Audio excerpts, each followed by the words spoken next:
we really know the person behind the social media profile? Do we really kind of understand their thought process on where they're coming from?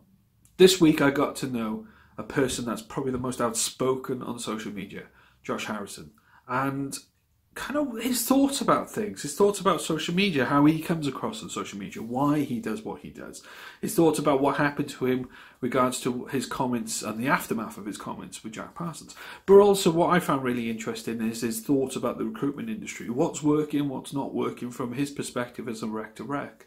So really, really good conversation we had. It was over 2 hours, so I had to cut it down to a couple of minutes per kind of thought process. But I think it's worth a watch. Give it a watch. Let me know your thoughts. Like, comment, share. It'd be great to know. Take care. I think when I first started, posting things that people see as a bit controversial or a bit heavy or a bit aggressive. I don't know how people word it, but I'd sort of look through all the comments and I think, oh shit, like, have I made a massive mistake here? Because you tend to look at the things that are negative a lot more than the things that are positive. Yeah.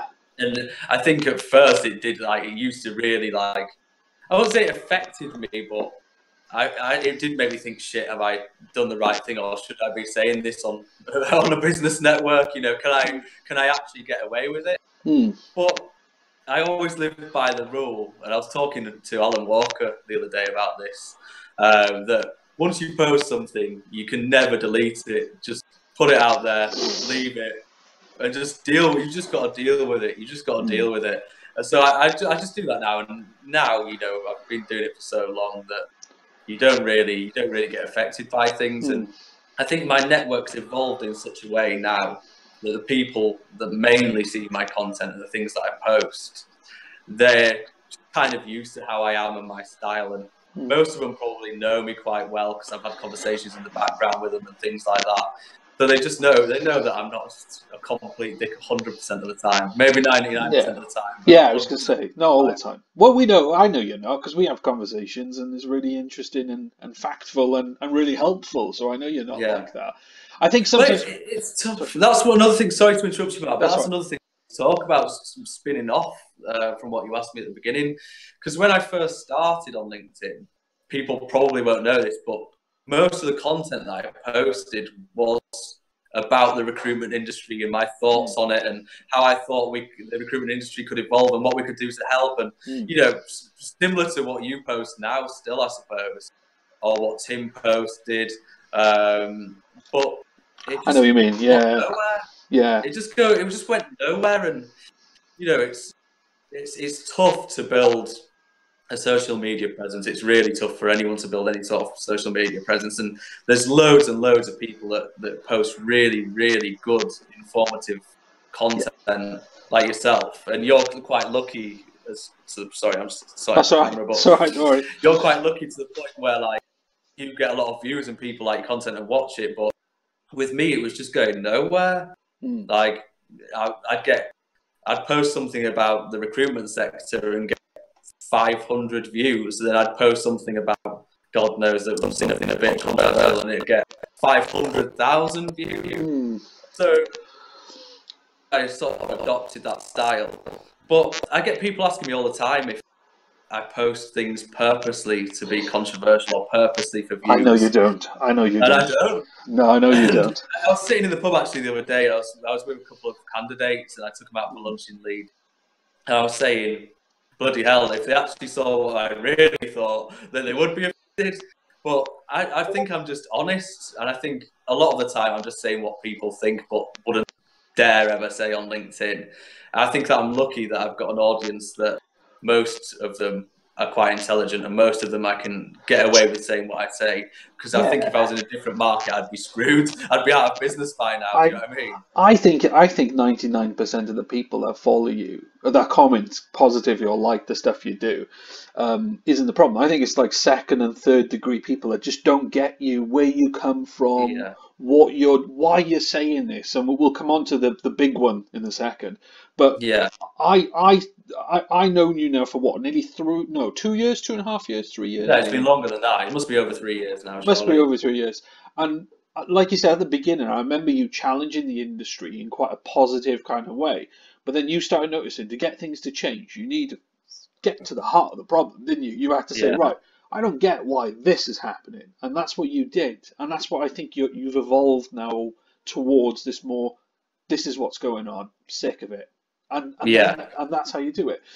Off the back of that, do you find that you get more people following you, as in the right candidate, or do you find that clients walk away from you, or is it basically negative content? I think is marketing, full stop. But do you Yeah. find that it does anything to your brand, or to you, or to your personal business?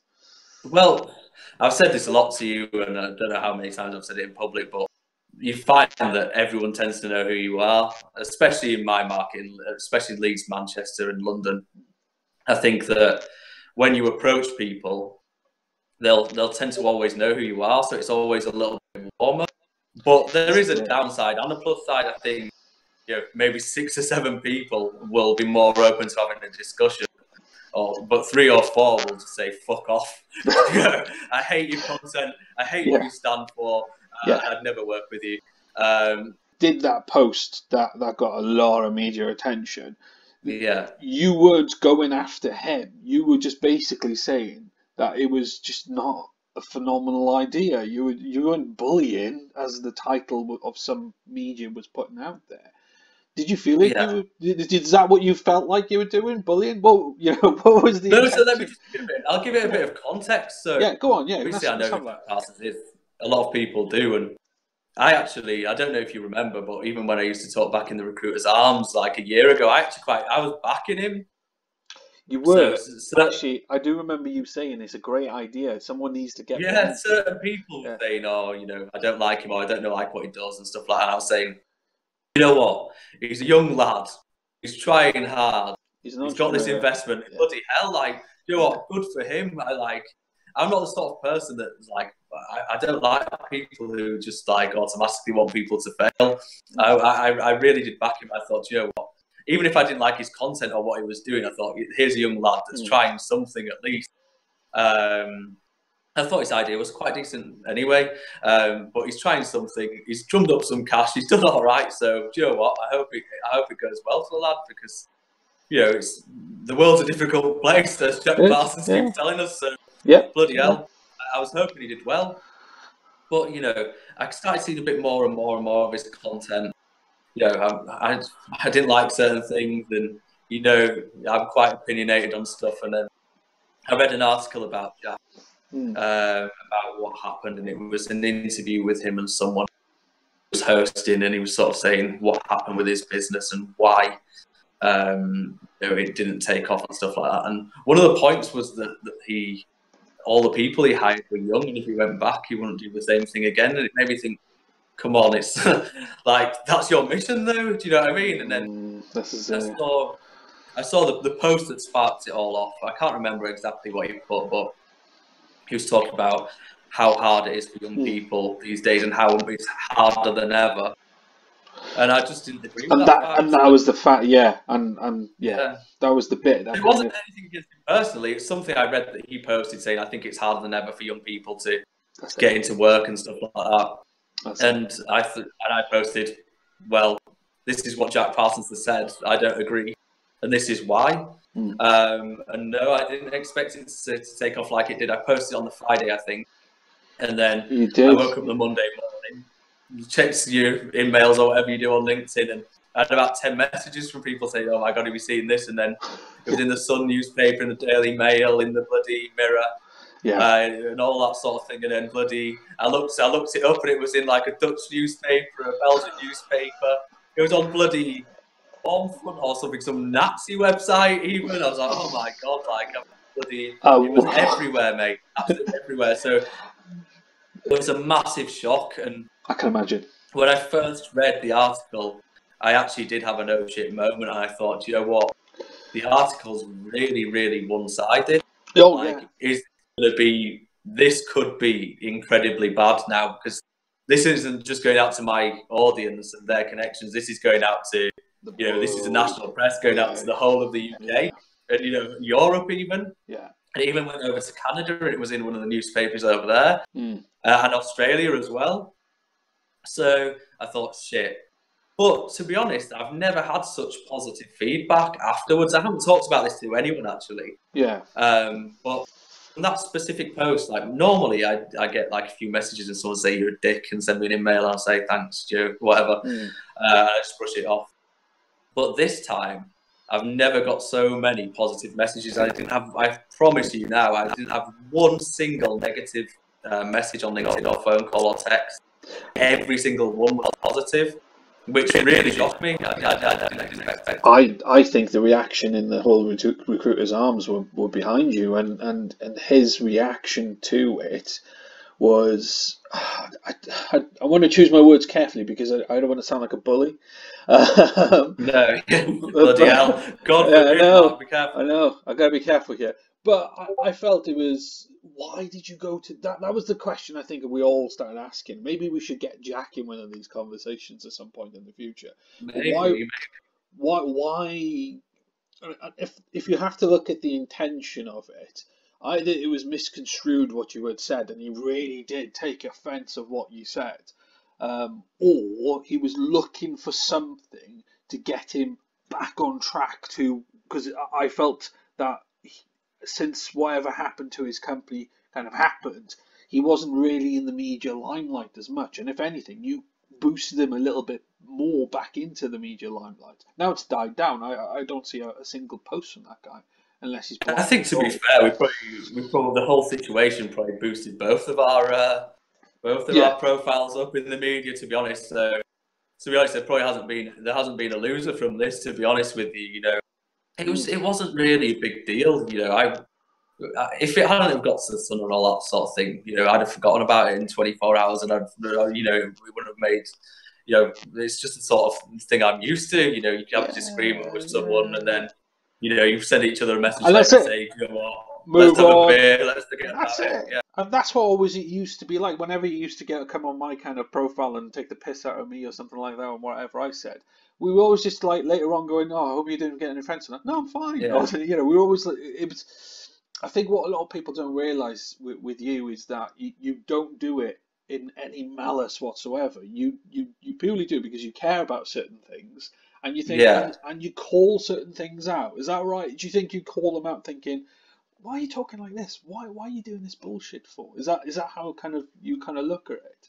I do it for a couple of reasons. I think I never do it out of malice. I never go out and target someone who's trying to raise their profile on LinkedIn or trying to do something good and go out and think, all right, I'm going to try to put this person down. It's not about that. I think I'll either say something to have a joke and try to make people laugh, or I'll have a strong opinion that opposes theirs. And I think if you're going to put your opinion on a social platform for everyone to see, I think you've got to give everyone else the right to disagree with you, like I do, and people do, and I take it on the chin. And I'm happy for people to furiously argue their side of things back, and that's fine, and I can take that. Yeah. But calling someone a bully for disagreeing, I think, is taking things a bit too far, don't you? There's not that many businesses out there that can do that. In reality, a lot of recruitment businesses are very, very similar, and a lot of the stuff they do is pretty similar to what their competitors do.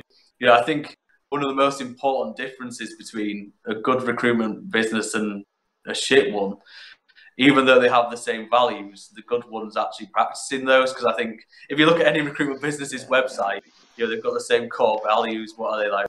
Honesty, integrity, your reliability, trust. Yeah, it's something a marketing department somewhere made for them whilst they were building the website.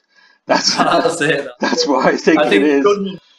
Good ones probably are practicing those, and I think that's what makes a difference most of the time. And the shit ones probably just put it there for a marketing campaign to please the clients or whatever they do. I agree. Yeah, can you pull a 250 biller off the street? You can if you're the best fucking company in your sector or the best company in your location, I suppose. But you have to be the best, or you have to have something amazing to offer that person.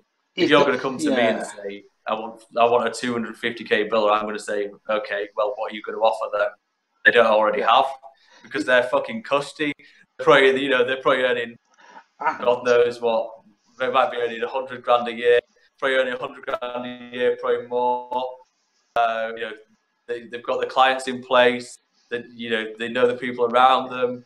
They're Billy Big Bollocks in the office, so when they walk in, everyone's looking up to them. Yeah. So why are they going to fuck off from all that and take the risk coming into your business and not necessarily have to start again, but it's a risk, isn't it? It's a big risk. There's another one where another rec-to-rec friend said to me once, sometimes it's not worth going for the big biller in a company because they're so kind of entrenched in contracts that if you took them out of that and tried to make them do the same thing, rinse and repeat in another business, they can't do it because they've either kind of evolved away from that methodology of new business and they've got some big accounts and they're just really good at managing them, or they fell into that kind of arena through different stages in their career, if you know what I mean. They've, it's really hard to explain. They started off new business in a completely different. I know what you're saying. I know what you're saying. I think it might be a bit controversial, but of the time, the only difference between a shit recruitment consultant and a fucking top biller is the desk that they're sitting on. And there could be different reasons for that, but mainly it's because that desk has been built over the years, for years and years and years and years. But it is the main difference. You take, I'm not saying you take a rookie, but you take a recruitment consultant that's doing 100 a year and stick them on a desk of someone that's doing 500 a year. They're going to do pretty much the same, probably. They're going to handle business in the same way. They're going to win the business in the same way. They're going to make the same money. So you have to think, rather than thinking, how do we get the biggest billers? You need to think, how do we get good people and make it so they have 500k desks or 350k a year desks.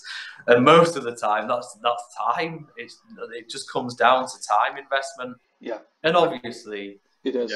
Some people have it and some people don't. That's just how the world is. Not everyone's a superstar. And that's kind of we talk about like resilience and stuff like that. That comes on a little later on when things are starting to look shit. And you and I both know success comes in these kind of weird kind of waves and stuff like that. And that resilience, you've got to stay in that middle. You've got to stay that resilience, I think. And of course. When I first started in recruitment, when I first started this business, even I lived a millionaire's lifestyle for 3 months, and then I lived a pauper's lifestyle for 2, because I'd have 3 shit hot months, and then I'd have terrible ones after that. Still do. That's it. You do have to have that resilience, and I think you do learn that, because when I first started out in recruitment, when I build a zero, that used to really, really, really hit me hard. Really hit me hard. I used to hate it. I really, really put me down, and it put me on a negative, and it really used to knock me back. It used to really affect my confidence, and it affected me for a couple of days. I think, I think maybe it's just as you get older, you just think, fuck it, that's just how it works. Or maybe with more experience, you just think, fuck it, that's how it works. I think it's, as you get older, the emotion of feeling kind of, disappointed in yourself tends to go. And then you start realizing why you're at zero, or you start realizing why it's going wrong, and you get better and better trying to soften that blow. I agree. I agree, but it's experience. But that comes back to everyone, exactly. But then it comes back to kind of when you hire someone to take on a recruiter's role, you've got to help them along that resilience line and help them learn from those mistakes. There's no point going, oh shit, he didn't bill in the first 3 months, let's get rid of him. Even if they didn't bill in the first 9 months, as long as the traits are there, that looks, it could be the desk, it could be